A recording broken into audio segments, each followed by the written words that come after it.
Hello everyone, let's start today's topic. आज हम यहाँ पे बात करने जा रहे हैं स्टैंडर्ड 12th के हमारे सब्जेक्ट की, which is economics. Chapter number 5 हम इसमें लास्ट पढ़ रहे थे, पॉवर्टी, और उसी को कंटिन्यू कर रहे हैं। पेज नंबर 57 से आपका ये टॉपिक आज कंटिन्यू हो रहा है। लास्ट फेज में हम चैप्टर के end hopefully will try to complete the remaining topics tomorrow. देखें क्या बोला है। इकोनॉमिक फैक्टर्स की बात हो रही है। क्या इकोनॉमिक फैक्टर्स हैं जो कहीं ना कहीं पॉवर्टी को कंट्रीब्यूट कर रहे हैं या पॉवर्टी बढ़ा रहे हैं, और क्यों ये प्रॉब्लम्स आ रही हैं, उसके बारे में कुछ पॉइंट्स दिए हैं। अगेन हेड पॉइंट्स पे हमें फोकस करना है, कंटेंट काफी सिंपल है। फर्स्ट पॉइंट में बोल रहे हैं लो एग्रीकल्चरल प्रोडक्टिविटी पर लेबर। ठीक है, this is the first point. यहाँ पे ये बोल रहे हैं कि एक लेबर जो काम कर रहा है, ठीक है, और जितनी वो एग्रीकल्चर प्रोड्यूस क्रिएट कर रहा है वो इनफ नहीं है। तो जितनी एग्रीकल्चरल प्रोडक्शन उसकी होनी चाहिए थी ना, उतनी प्रोडक्शन वो कर नहीं पा रहा है। उसके वेरियस रीजंस हो सकते हैं। वो रीजंस यहाँ पे उन्होंने हाईलाइट किए हुए हैं। वो बोल रहे हैं poor irrigation facilities, insufficient technology, lack of education, low rate of investment, heavy population.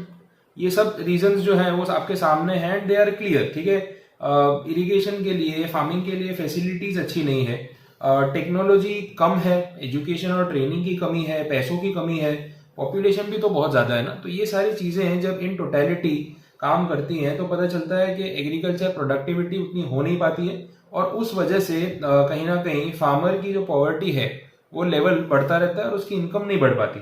Second factor की हम बात करें, unequal distribution of land and property.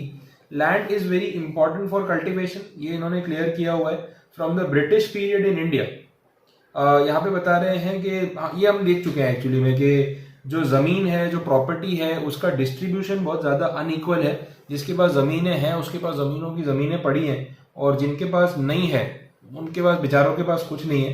तो जो जमींदारी होती है, लैंड की ओनरशिप है, वो कुछ लिमिटेड लोगों के पास थी, और कहीं ना कहीं 10 लोग, 100 लोग, 50 लोग मिलके इतनी सारी जमीनें होल्ड कर रहे हैं, और उस पर काम करने वाले लोग जो हैं वो टेनेंट हैं, मजदूर हैं, या किराए पे जमीन ले रहे हैं, या जो अनाज उस पर उगा रहे हैं उसका एक हिस्सा दे रहे हैं। तो ऐसी सब चीजें चलती रही। तो इससे अमीर इंसान तो और अमीर हो रहा है, जिसकी जमीन है वो तो उसमें से प्रॉफिट कर रहा है, लेकिन जो मजदूर है वो बेचारा मजदूरी ही करता रहेगा। तो ये सिचुएशन हो रही है।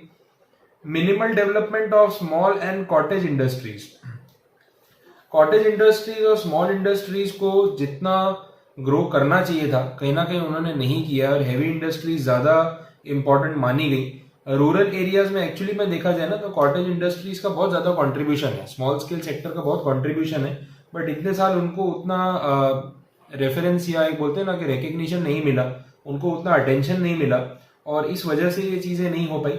Animal husbandry, dairy farming, fisheries, ये सब बहुत स्लोली ग्रो हुआ है। ठीक है, और कहीं ना कहीं इसमें सीजनल अनएम्प्लॉयमेंट बहुत ज्यादा हो जाती है। सीजन होता है तब काम होता है, बाकी के सीजन काम नहीं होता है। तो वो सारी परेशानियां झेलते झेलते कहीं ना कहीं वो सेक्टर्स ग्रो नहीं कर पाए।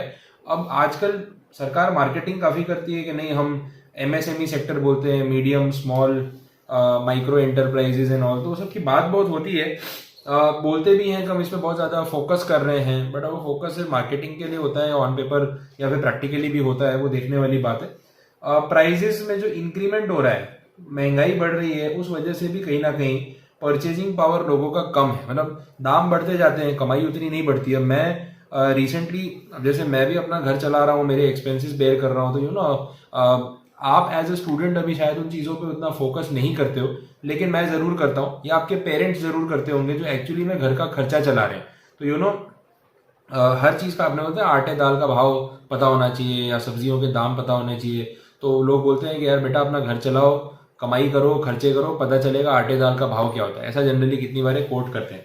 तो वो उसका रीजन क्या है ना कि आज आप मुझे पूछोगे तो मुझे घर में यूज होने वाली मेजोरिटी चीजों का एक एवरेज प्राइस पता होगा कि इतना रेट है। ठीक है, और हो सकता है कि आपको उन चीजों का आइडिया ना हो, बिकॉज अभी आप उस सिचुएशन पे नहीं हो, उस स्टेज पे नहीं हो कि आपको उन चीजों को उस तरीके से रिलेट करना पड़े, घर चलाना पड़े। आप स्टूडेंट हो, आप पढ़ रहे हो, आपके पेरेंट्स आपका केयर टेकिंग कर रहे हैं, आपके एक्सपेंसेस मैनेज कर रहे हैं, बहुत बड़ी चीज है वो। ठीक है, अब ऐसा है कि जब हम देखते हैं, मैं खुद ये चीज ऑब्जर्व कर रहा था, अभी 2-4 दिन पहले की बात है, तो यू नो अब खाना पीना बेसिक चीज है, मैं एकदम बेसिक एक्सपेंसेस की बात कर रहा हूँ। एंड बेसिक एक्सपेंसेस में से एक एक्सपेंस ऐसा है जो कुकिंग ऑयल की बात कर रहा था। तो मैं खुद ऑब्जर्व कर रहा था कि आज से 2-2.5 साल पहले मतलब जो सनफ्लावर ऑयल आता है ना, तो 1 लीटर का जो पाउच मैं खुद ऑर्डर करता था कितनी बार ऑनलाइन, या फिर मैं खुद परचेज करने जाता था, तो आई सॉ यार 1 लीटर का जो पाउच है उसकी जो एवरेज कॉस्ट, ये जो प्राइस मुझे पड़ रही थी आफ्टर डिस्काउंट एंड ऑल,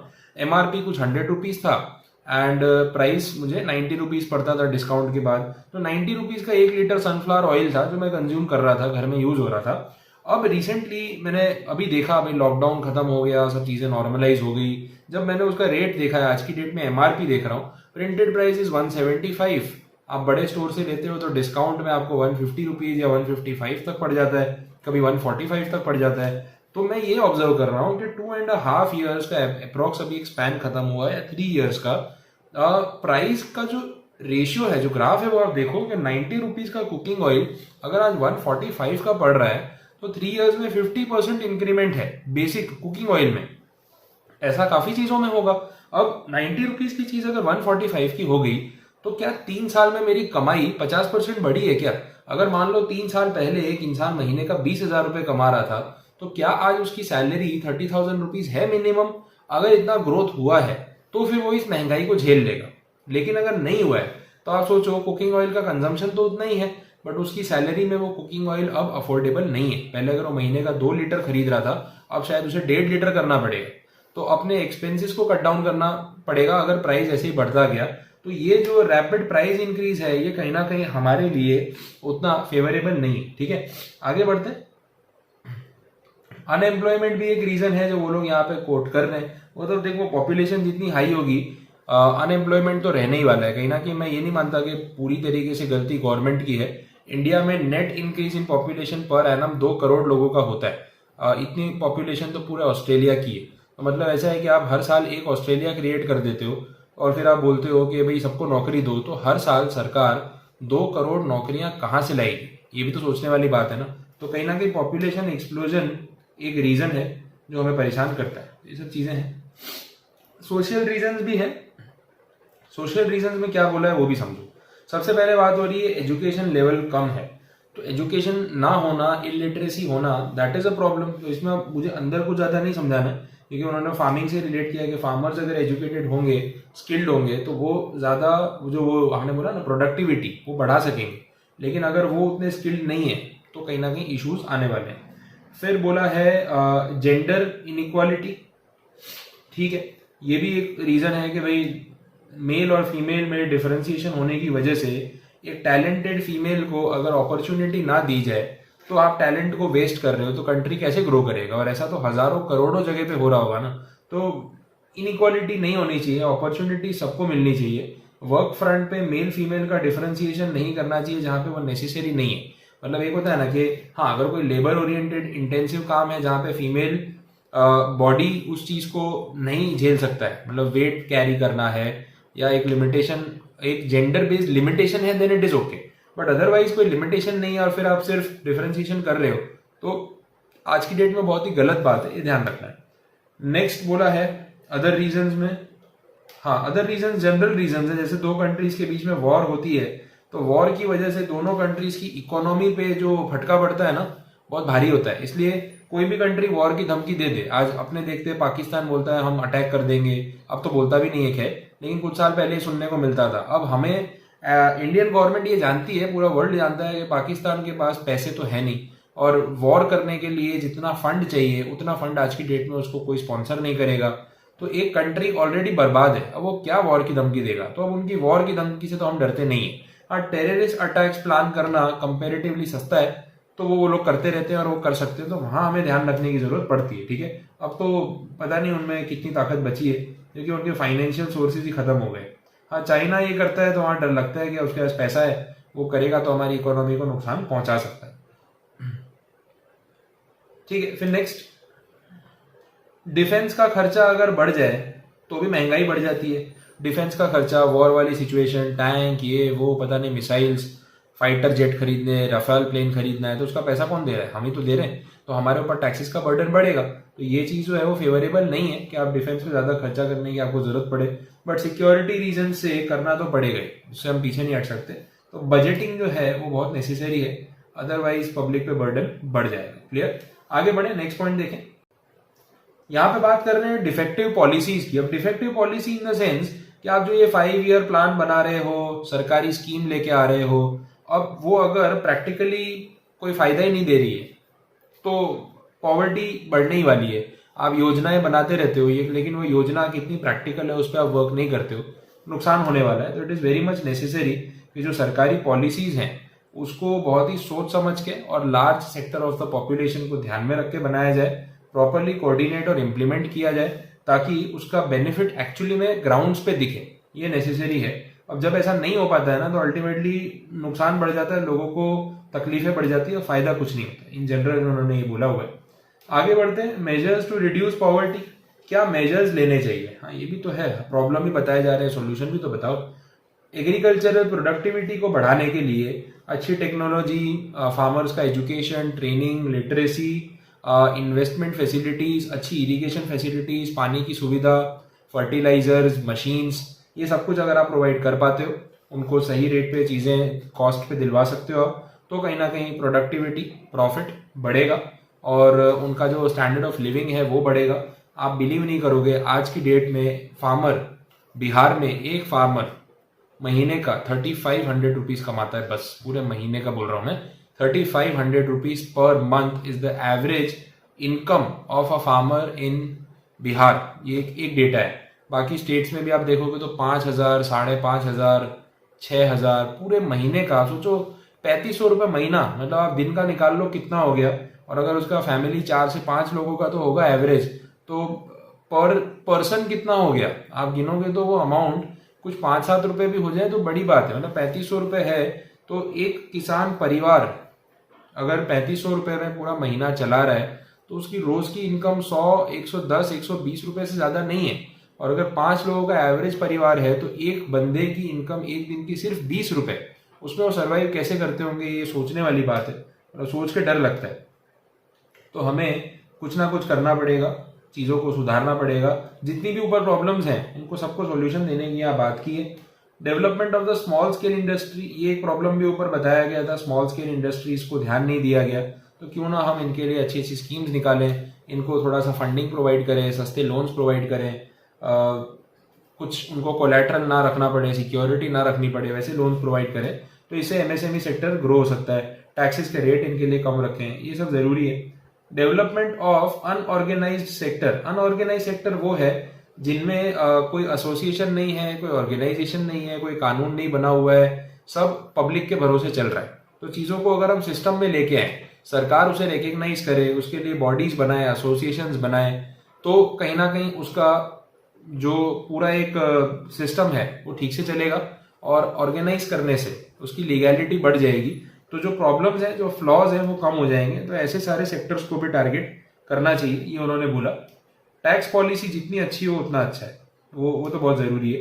गरीब लोगों से टैक्स कम लो, अमीर लोगों से ज़्यादा लो, ताकि बैलेंस हो जाए। और अभी सरकार ने किया भी है, मतलब आप देखोगे तो इनकम टैक्स पॉलिसीज में लोअर इनकम ग्रुप से ना के बराबर टैक्स लेते ही नहीं, ठीक है। तो एक इनकम तक तो किसी को टैक्स नहीं देना है, उससे ज़्यादा कमा रहे हो तो टैक्स देना है, ये सिचुएशन होती है। Rise in the human capital investment. देखें क्या है human capital investment. Human capital investment मतलब इंसान भी एक कैपिटल है जिससे आप कुछ ग्रोथ कर सकते हो। तो उसके एजुकेशन, उसके स्किल डेवलपमेंट पे आप खर्चा करोगे तो कहीं ना कहीं सिचुएशन इंप्रूव होगी। तो that is the capital investment on the human. तो ये बहुत ज़रूरी है कि उनको पढ़ाया लिखाया जाए, उनकी एजुकेशन पूरी की जाए, स्किल डेवलपमेंट किया जाए ताकि वो आगे बढ़ सके। Goods and services at reasonable rates. Obviously जो बेसिक चीज़ें हैं जैसे सरकारी योजनाओं में तो खाना पीना गरीब लोगों को सस्ते मिलेगा, ये सब ये होना बहुत ज़रूरी है, ये होना चाहिए। इसके लिए अलग अलग योजनाएं निकलती रहती है। अभी तो इसमें बुक में सारी कवर्ड भी नहीं होंगी, बट उसकी हिस्ट्री दे रखी है। कुछ एम्प्लॉयमेंट प्रोग्राम्स हैं, ये स्कीम्स के बारे में आपको थोड़ा पढ़ना पड़ेगा, इसको याद रखना पड़ेगा, क्योंकि इसमें मेरा कुछ काम नहीं है कि मैं आपको बोलूँ कि हाँ इसका कंसेप्ट है, भाई स्कीम आई थी, इस डेट पे आई थी और ये सब इसमें हो रहा है। तो ये थोड़ा सा आपको बर्डन अपने ऊपर लेना है कि आप उसको प्रिपेयर करो, आप पढ़ो। कोई कुछ नहीं समझ आता है, कोई डाउट है तो आप पूछ सकते हो, बट अदरवाइज पूरा जो है इंफॉर्मेशन है। वेजेस एम्प्लॉयमेंट स्कीम है कि आपको फिक्स वेजेस मिलेंगी, उसके लिए प्राइम मिनिस्टर रोजगार योजना है, और नरेगा, मनरेगा बोलते हैं, national rural employment guarantee act, ठीक है।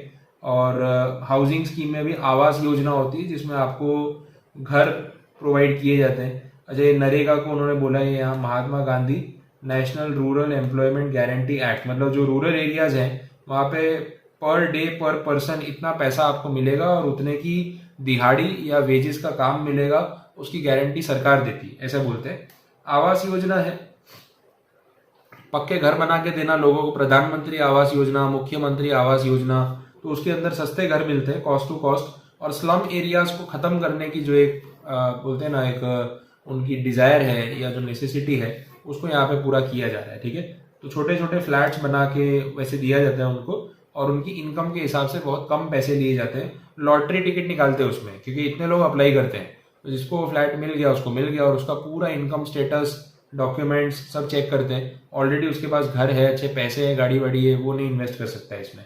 सोशल सिक्योरिटी स्कीम्स भी होती हैं जिसमें आपको इंश्योरेंस मिलेगा, मेडिकल प्रीमियम अगर आप भरते हो तो मेडिक्लेम मिलेगा, बहुत ही नॉमिनल इंटरेस्ट के ऊपर या प्रीमियम के ऊपर। इसमें काफ़ी स्कीम्स है, प्रधानमंत्री फसल बीमा योजना, प्रधानमंत्री जीवन बीमा योजना, प्रधानमंत्री सिक्योरिटी स्कीम, ऐसे सब है।